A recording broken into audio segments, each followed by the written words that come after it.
1 2 3 4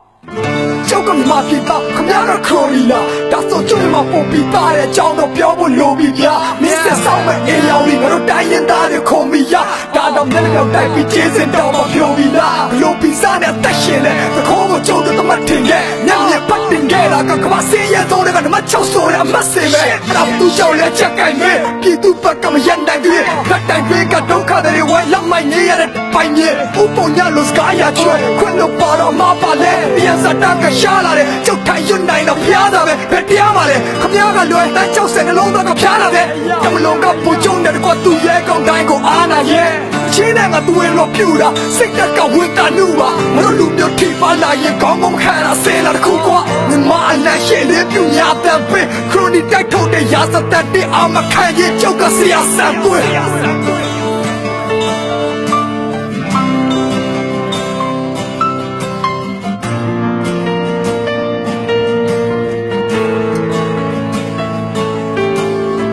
မျိုးသားတွေတိုင်းမချီနဲ့ခမားကိုယ်တိုင်မျိုးပြင်ရှောက်သွားလိမ့်မယ်ဖတ်တာနိုင်စင်ကိုဖတ်တာနမ်းမျိုးရိုးကိုဖတ်တာရှိနေတော့ဝအောင်ရှိတာနောက်ဆိုအေယာရီလည်းမသေးကြတော့ရှမ်းရိုးမှလည်းဖြူရင်ဖြူသွားပါမန်းလေးတောင်နဲ့တောက်ပုံတွေ့ရခါကြောက်စာတွေအလို့ချက်တာဒါတွေလည်းမသေးကြဘူးတောင်တမန်ကိုမှတ်တရလက်မှတ်ထုတ်ခိုင်းတာမဟာမြတ်မှုလီရောက်မှတ်တရငွေမပိုလဲဝယ်တာရွှေချောင်းကြီးသူ့ဓမ္မစီရတန်ပတ်ထွားချောင်းနောက်ဆိုနှောင်းလူတွေကိုချိန်ပြောရင်ပြောနေရမှာတတိထားတတိကြီးထားကြက်တတိထားသူတို့ကတတိနဲ့ပြပြဖဲ့စားနေကြတာခမားသိမ့်မချန်တော့ဆိုတာသိလားအခုကလမ်းအဆုပ်တွေပေါ်ဘိန်းစုပ်လေးကြည့်ပြီးရှင်မောမဲချိန်မဟုတ်တော့ဘူးလာပါတေချာလုံးလေးစကားစမိပြောအောင်ဒီကဗျာရွတ်ပြီးကျွန်တော်လည်းစကားဝဲစကားဝဲ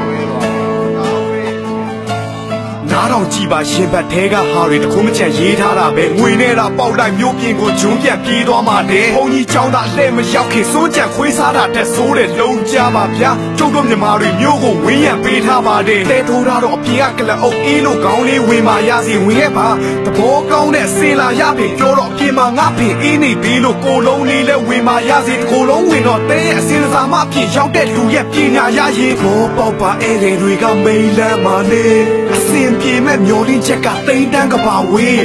အိမ်ပေါ်ဖြစ်တဲ့ဘဝတွေကမငြိမ်းချမ်းပါဟဲ့အနီအောင်ဆောင်တွေမကန့်တဲ့ငါတို့မျိုးကြီးစိမ့်လန်းပါစေချိုးကင်တဲ့ငွေနဲ့ငါတို့မျိုးပြင်ဘက်ကအိမ်လေးတွေမှာအချိုးရိုင်းနေနေခဲ့မျိုးလေကောင်ကအိမ်စင်းညီမတွေမတိုးနိုင်ခဲ့ပေမဲ့ကျောင်းမကလေးတွေစုံနေတော့မဲ့တာတို့မြေတို့ပိုင်နေနေတယ် We are Myanmar. We love everything from the smallest to the biggest of Myanmar. I can't think of a reason why a self-produced rich country like Myanmar is poorer than the others.